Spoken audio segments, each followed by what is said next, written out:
Basta ako doon sa Philippines sa ginawa nila na plus 83 in their point differential against New Zealand's plus 59. Yan ang dominance. Yan ang hinahanap ko. Yan ang gusto kong makita. I-rate ko si Tim Cone from 1 to 10. I'll give a grade of... Billy! Lugi, ayaw Yes, hello. magpakita. Hello, good evening. Alam mo, Teka, that was... Ayun na nga, siya nga, that boses was- nga eh. That was the... Kumbaga, I'm one happy camper. I'm one happy camper kasi we showed Taiwan and we showed Hong Kong how dominant we are. Natural.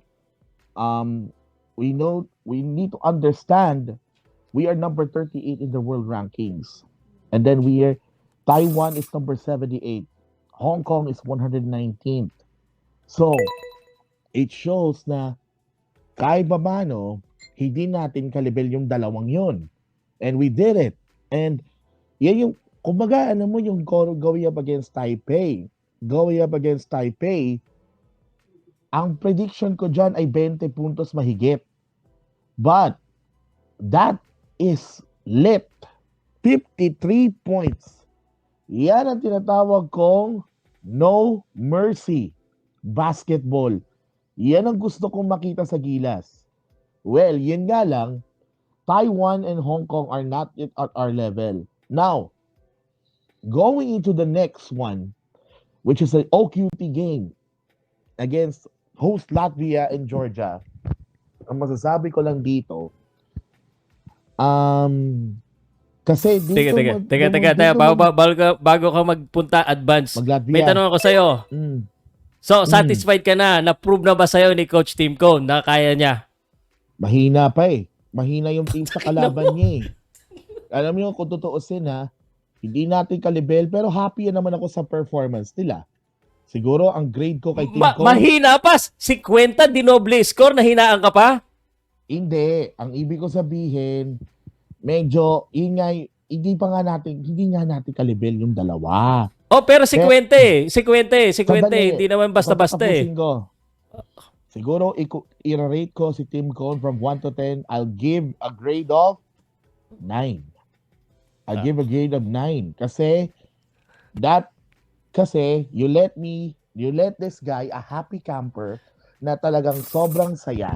Sobrang saya dahil kahit pa paano, the final score is 106-53. That is no mercy. And I love it. I love it. Lalo na yung pasahan nila. It may be short passes, pero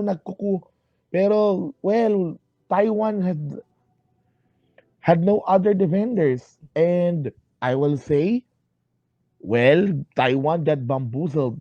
Actually, meron ako napanood kanina na interview. Ang awkward ng tanong. Kasi ang ini-expect ng Taiwan sa Gilas ay close game. Pero nagtanong tong taong to, bakit gano'n ang nangyari sa inyo? Ridiculous question yun kung tutuusin, di ba? Pero yun nga, as I've said, Taiwan and Hong Kong, maglalaban na lang sila kung sinong papasok sa FIBA Asia Cup. Sure yan. For as the third seed sa Group B.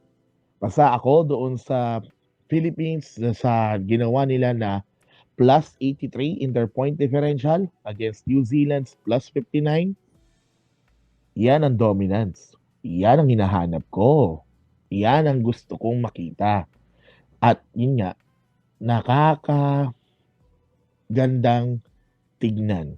That's why, as I've said, my grade is 9. And I love it. Yun na yun.